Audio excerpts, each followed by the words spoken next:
जोर की आवाज से दरवाजा खोल के घर के अंदर धड़धड़ाते हुए घुसा तो उसके पिताजी ने देखते ही ताना मारा। क्या हुआ? फिर से पुलिस पीछे पड़ गई क्या तुम्हारे? अब क्या कर डाला तुमने?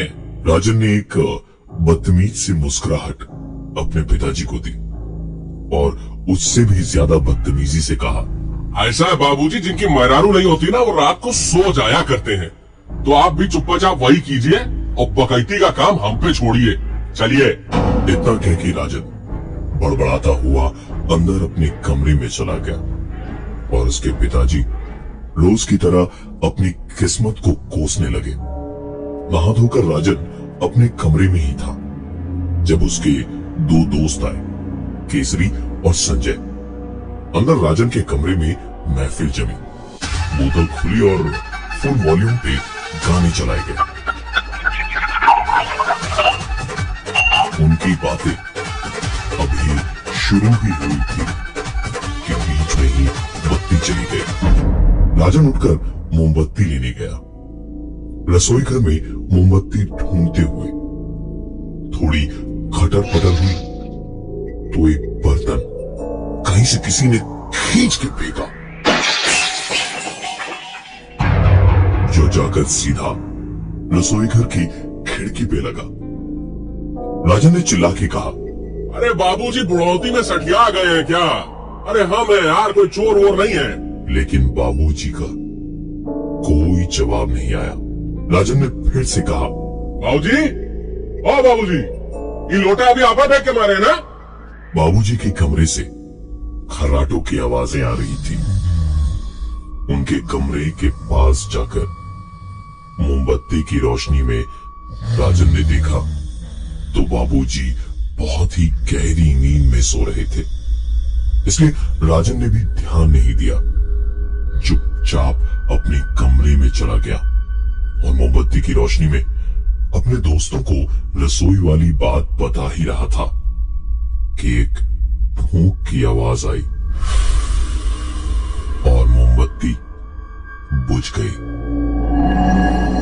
मोमबत्ती बुझने के एक पल तक तो सन्नाटा रहा, लेकिन ये तूफान से पहले का सन्नाटा था, क्योंकि लगभग तुरंत ही केसरी बड़ी जोर से चीखा और राजन और संजय को केसरी जहां पर खड़ा था वहां से किसी को मारने की और चीजें टूटने फूटने की आवाजें आने लगी। बाबूजी की नींद ये सब सुन के खुली तो अंधेरे में ही दौड़े दौड़े राजन के कमरे में पहुंचे और दरवाजे को खोलते के साथ ही लाइट वापस आई। उनके सामने पूरे कमरे का सामान टूटा फूटा और बिखरा पड़ा था और एक कोने में केसरी बेहोश पड़ा था और उसके सर से खून बहे जा रहा था। 93.5 रेड एफएम पे एक कहानी ऐसी थी सीजन 2 प्रवीण के साथ। राजन के घर में जब उसके दोस्त केसरी और संजय आए तो कमरे की बत्ती चली गई और अंधेरे में किसी ने केसरी को इतनी बुरी तरह से मारा कि उसका सर फट गया। तुरंत ही राजन और संजय उसे लेकर हॉस्पिटल पहुंचे। केसरी बेहोश था, उसके अंदर मरहम पट्टी हो रही थी। जब राजन और संजय बाहर खड़े आपस में ही भिड़ गए। तो उसको ऐसे मारने की क्या नहीं मारे, वो बोल रहे हैं तुमने मारा है। तीन लोग थे, लोग यहाँ मारे हैं नहीं, मारने वाले तुम ही हो। हमारी पुरानी दुश्मनी तुम मारे हो, पीठ में तुरंत तुम हो गए उसके। दोनों में ये बहस चल ही रही थी जब अचानक केसरी की चीख सुनाई दी।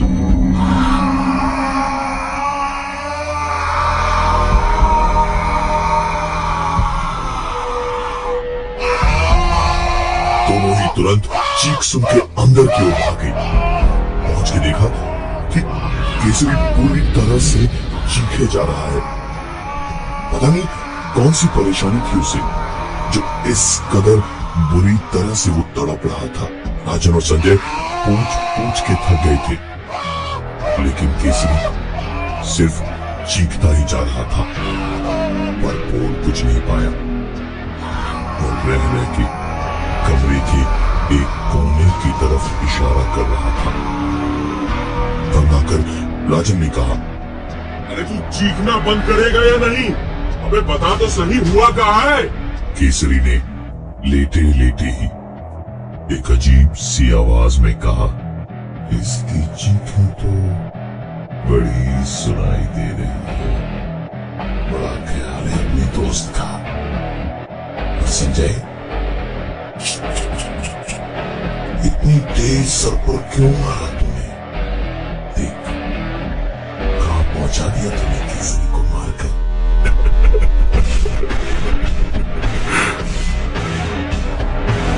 केसरी का इतना कहना भर था कि वो तुरंत ही बेहोश हो गया और उसके बेहोश होते के साथ ही राजन बिल्कुल संजय पर चढ़ बैठा और चिल्ला के उससे कहने लगा, मैं जानता था कि तूने ही मारा है केसरी को। क्यों मारा बे उसको? आपस में ही अगर हम लड़ मरेंगे तो ज्यादा दिन बच नहीं पाएंगे।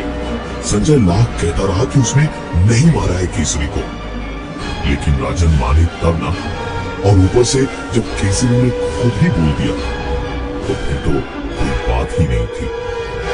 हॉस्पिटल में दोनों की बहसबाजी और चीख पुकार से हॉस्पिटल वालों ने सीधे पुलिस को बुला लिया, क्योंकि उन दोनों के मुंह कोई नहीं लगना चाहता था। पुलिस ने दोनों को ले जाकर लॉकअप में अलग अलग सेल में बंद कर दिया।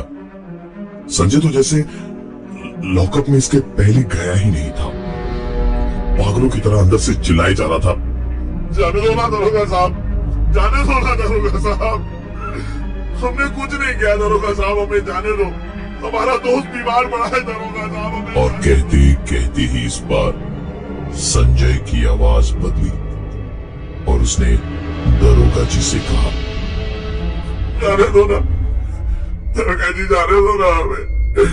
नहीं जाने दोगे? नहीं जाने दोगे? आज तो तुरंत पकड़ के बंद कर दिया। उस दिन तो FIR लिखने के लिए 5,000 रुपए मांग रहा था मेरे बूढ़े पिताजी से। खुले घूम रहे थे ये तीनों, लेकिन अब नहीं दरोगा बाबू, 5,000 रुपए लिए थे ना?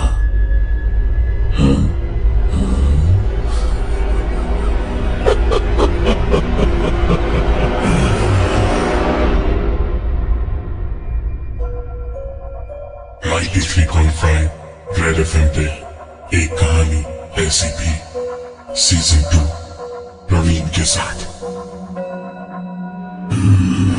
दरोगा जी से ये बदतमीजी सही नहीं गई। वो अपनी टेबल से उठे और डंडा लेकर सीधा अंदर लॉकअप में घुसे और लगे संजय को किसी जानवर की तरह मारने पीटने।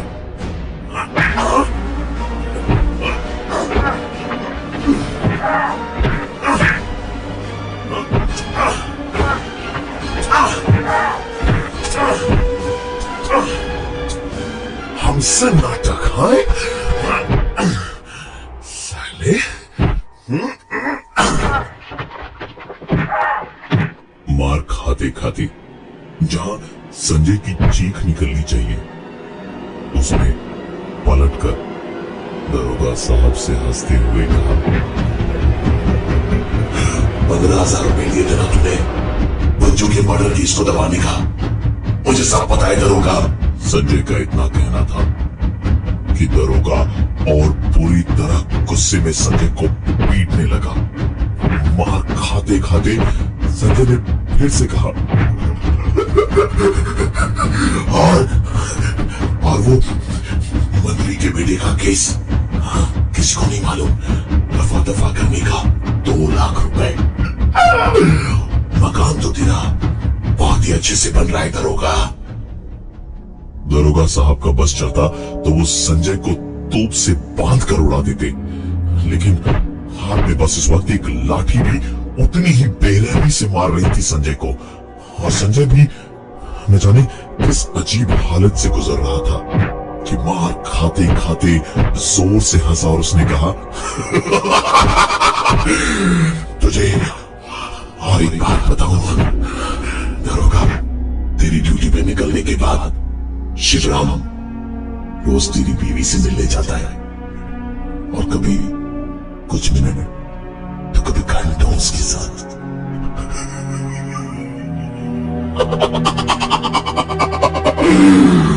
मारना मुझे दरोगा, मार संजय को, मार दे तू, खत्म कर दे इसे, नहीं तो मैं।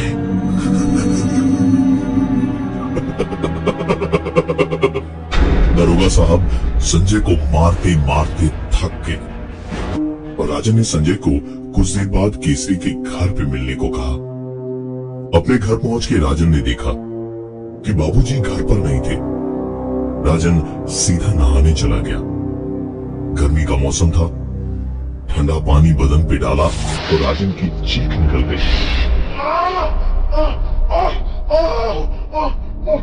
पानी इतना गर्म था जैसे अभी भी उबल रहा हो। राजन को लगा कि उसने शायद गीजर ऑन कर दिया होगा। पानी में हाथ डाल के चेक किया तो पानी ठंडा था।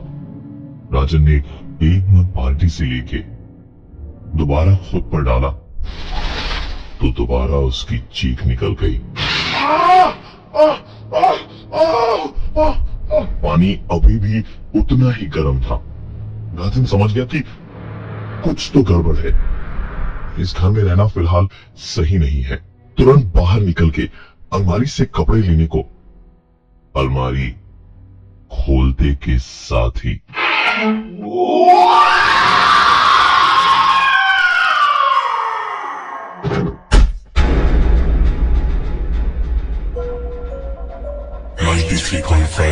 रेड एफएम पे एक कहानी ऐसी थी, सीजन 2 प्रवीण के साथ।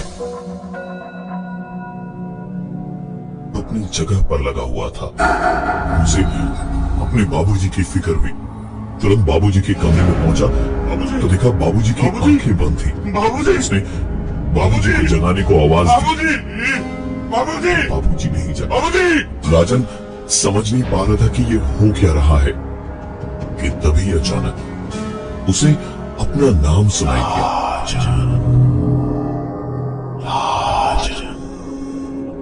इस आवाज को ध्यान से सुनते सुनते राजन उस आवाज के पीछे पीछे जाने लगा। उसके चारों तरफ अंधेरा था, कहीं उसे कोई नजर नहीं आ रहा था। भागते भागते उसे दूर रोशनी की एक किरण नजर आई। राजन उस ओर दौड़ने लगा। अपने नाम की उस आवाज का पीछा करते करते शहर के ट्रैफिक को पार करते हुए जब एक घर के सामने रुका तो देखा ये तो केसरी का ही घर है, और ये जो आवाज वो अब तक सुन रहा था वो उसके दोस्त केसरी की है। केसरी के घर का मेन दरवाजा खुला था। अंदर घुस के राजन उस आवाज का पीछा करते हुए केसरी के कमरे के दरवाजे के ठीक बाहर खड़ा था। उसके दरवाजे को खोलते के साथ ही केसरी ने कहा, शायद राजन आ गया है। पूछने की उससे हुआ क्या था। देखा संजय और केसरी अंदर बैठे थे। टेबल के चारों कोने पे मोमबत्तियां जल रही थी। बीच में आत्माओं को बुलाने का प्लैंचेट आउजा बोर्ड रखा था, और पीछे राजन की तस्वीर लगी थी जिस पर माला चढ़ी हुई थी और नीचे अगरबत्तियां जल रही थी। राजन को एक लड़की अपनी ही तस्वीर के ठीक पास में खड़ी दिख रही थी, जो कभी संजय की ओर इशारा कर रही थी तो कभी केसरी की ओर।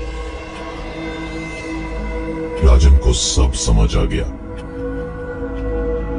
ये वही लड़की थी जिसका बलात्कार इन तीनों ने करके उसे आत्महत्या करने पर मजबूर कर दिया था।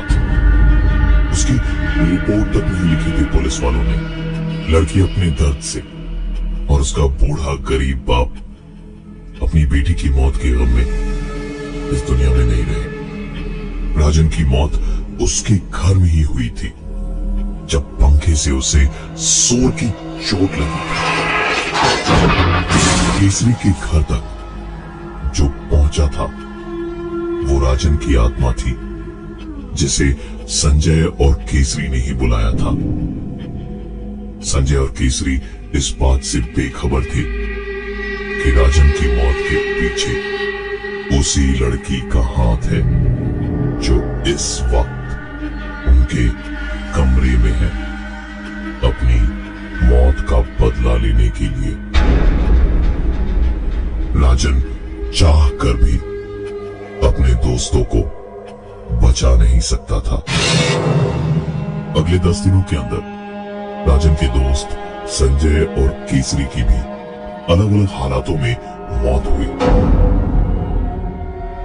इंसान को अपने कर्मों की सजा इसी जन्म में मिलती है, पर कभी कभी